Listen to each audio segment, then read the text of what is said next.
हरिः ओम्।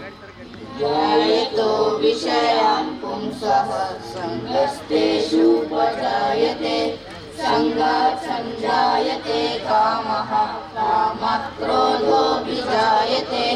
क्रोधात् भवति सम्मोहः सम्मोहात् स्मृतिविभ्रमः स्मृतिभ्रंशात् बुद्धिनाशो बुद्धिनाशात् प्रणश्यति यदा यदा हि धर्मस्य ग्लानिर्भवति भारत अभ्युत्थानमधर्मस्य तदात्मानं सृजाम्यहम् परित्राणाय साधूनां विनाशाय च दुष्कृतां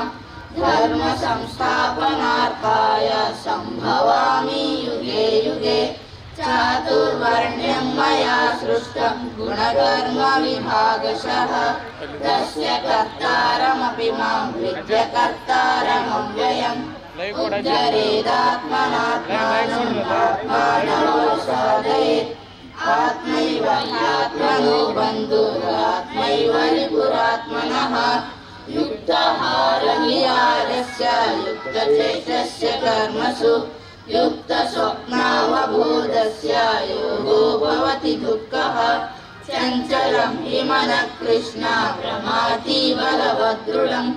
तस्याहं निग्रहं मन्ये वायोरिव सुदुष्करम् असंशयं महाबाहो मनो दुर्निग्रहं चलम्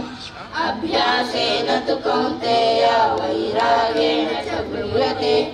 यो यो यां यां तनुं भक्तः श्रद्धया चितुमिच्छति तस्याचलां श्रद्धां तामेव विदधाम्यहम्